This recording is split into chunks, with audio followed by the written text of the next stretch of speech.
सभी सहयोगियों को प्रणाम, नमस्ते और यथा योग्य अभिवादन। मैं सुनीता अपने चैनल एस्ट्रो सुनंदा पर आपका स्वागत करने के लिए आतुर हूँ। कुछ ज्योतिष की बातें उसकी दुनियादारी के साथ, क्योंकि ज्योतिष एक विज्ञान है और कला भी। साथियों, ग्रहों के बल जो 7 प्रकार के होते हैं, देशकांड कुंडली 3 प्रकार की और ग्रहों के तत्व और राशि, इनके संबंध के विज्ञान को यदि समझ लिया जाए तो ये ज्ञात किया जा सकता है शरीर के किस अंग में गड़बड़ी चल रही है और उसे खान पान के द्वारा भी ठीक किया जा सकता है। किसी बीमारी को क्रॉनिक होने की स्थिति तक जाने से पहले रोका जा सकता है। ये प्रभाव कब हो सकता है? जब अंतर्दशाएं छठे स्थान के स्वामी की आती हैं, चाहे वो शुभ ग्रह हो, क्रूर हो या पापी ग्रह हो। प्राचीन समय में नाड़ी को समझकर इन तत्वों पर ही सारा इलाज होता था। बीमारी आरंभ ही इन तत्वों की गड़बड़ी से होती है, क्योंकि हर नक्षत्र का प्रतिनिधित्व एक वृक्ष करता है। उपाय के रूप में आप उस नक्षत्र से संबंधित पेड़ लगाकर उसकी सेवा या पूजा कर सकते हैं। उसका लाभ आपको अवश्य मिलेगा। वैद्य द्वारा इलाज भी इन्हीं तत्वों की पद्धतियों पर ही आधारित है। हमारा आयुर्विज्ञान सबसे पुराना है और बहुत समृद्ध भी है। हमारी धरती और जंगल चमत्कारी जड़ी बूटियों से भरे पड़े हैं। हार श्रृंगार एक अति प्राचीन वृक्ष है। इसका यदि रोज सिर्फ स्पर्श भी किया जाए तो ये शरीर के भीतर हड्डियों और जड़ों पर चमत्कारी प्रभाव डालता है। विवाह के समय नाड़ी मिलान की उपेक्षा बिल्कुल नहीं की जाती। ये शरीर के तत्वों का ही मिलान है। किसी तत्व की दोनों कुंडली में यदि अधिकता हो जाए तो शरीर में रोगों को निमंत्रण देना है और आने वाली संतति में इस तत्व की अधिकता हो जाने के कारण कोई भी रोग गंभीर रूप में पनप सकता है। उसके लक्षण जन्म से ही आ जाएंगे। भविष्य में गलत खान पान या गलत दशा या अंतर्दशा, ग्रहों के गलत योग होने पर ये उभर कर आएगा, जिसमें नक्षत्र का योग भी देखना पड़ेगा। मंगली दोष तत्व का ही मिलान है। साथियों, वैवाहिक जीवन को सबसे अधिक बिगाड़ने वाला ग्रह है ये। नाड़ी 3 है, वात पित्त कफ। वात का स्वामी शनि, पित्त का मंगल और कफ का स्वामी चंद्रमा। इन तीनों ही नाड़ियों से मंगली दोष कुंडली में देखा जाता है। इन तीनों ग्रहों से मंगल उद्दीपन है, क्रोध है, अग्नि है। इसका अतिरेक उपद्रव है।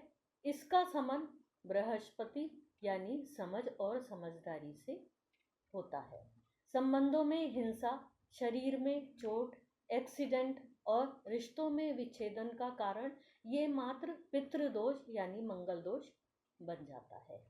शरीर एक बहुत उलझी हुई जटिलता का नाम है, जिसे पूरी तरह आज तक वैज्ञानिक भी नहीं समझ पाए हैं, पर हमारे ऋषियों ने इतनी सरलता से इसे कंट्रोल में रखने का एक ज्योतिष विज्ञान हमें दिया और उसका मनोविज्ञान हमें समझाया, जिससे हम जीवन सुचारू रूप से चला सके।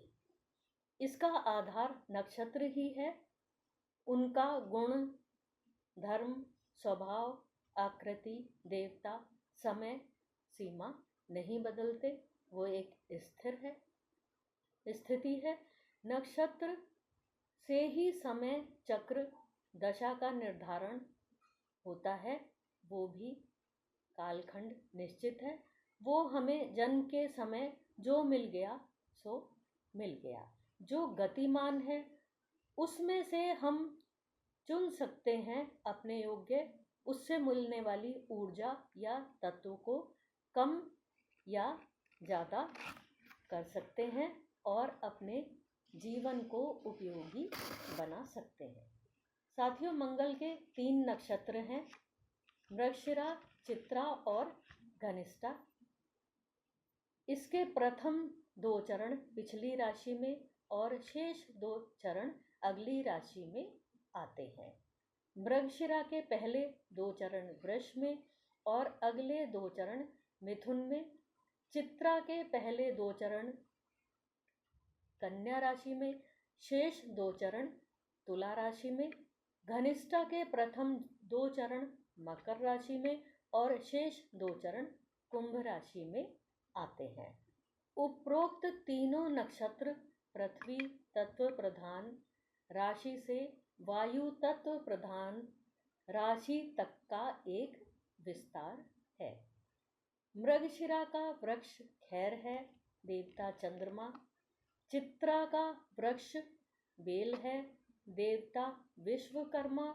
और आम का वृक्ष है, घनिष्ठा नक्षत्र का वृक्ष है आम और देवता वसु।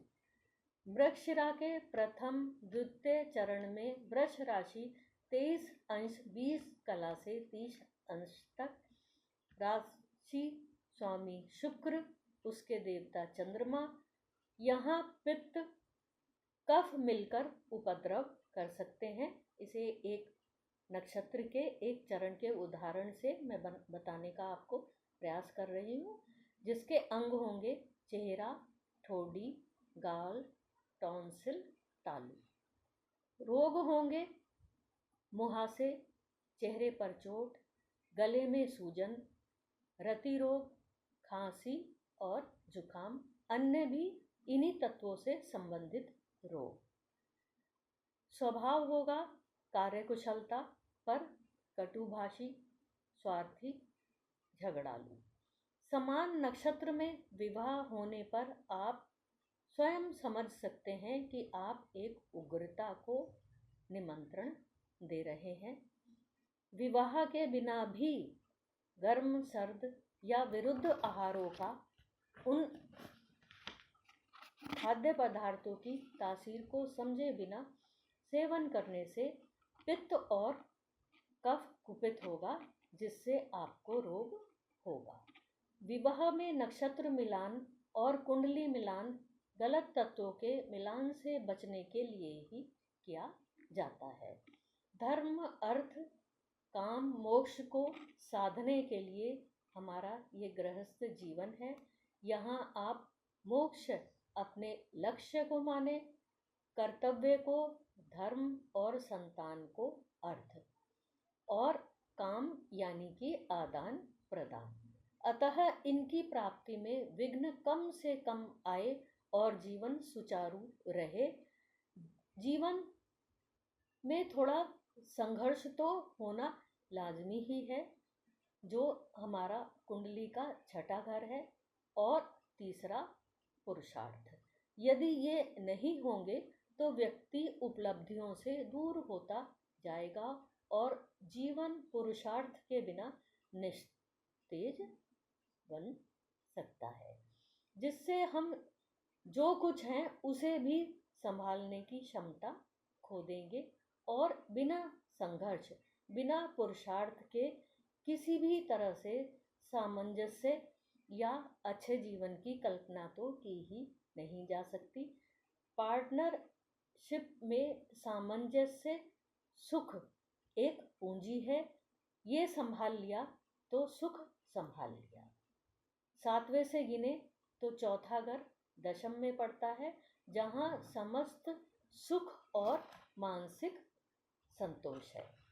साथियों, आज की बात यहीं पर समाप्त करती हूँ। आशा करती हूँ आप मेरे चैनल एस्ट्रो सुनंदा सुनीता को शेयर करेंगे, सब्सक्राइब करेंगे। मेरा उत्साहवर्धन करने के लिए मुझे कमेंट्स भी ज़रूर करेंगे। अगली एक बड़ी वीडियो और साथ ही लाइव वीडियो लेकर जल्दी ही आपकी सेवा में आऊँगी, और जिसका विषय होगा गोचर के ग्रह और उनके द्वारा जीवन पर पड़ने वाला प्रभाव, जिसमें हम विनेश फोगाट की कुंडली और साथ ही भारत की इन 2 दिनों की कुंडली गोचर से क्या प्रभाव डाल रही है इस विषय पर भी चर्चा आपसे करूँगी। तब तक के लिए आज्ञा दीजिए। नमस्कार।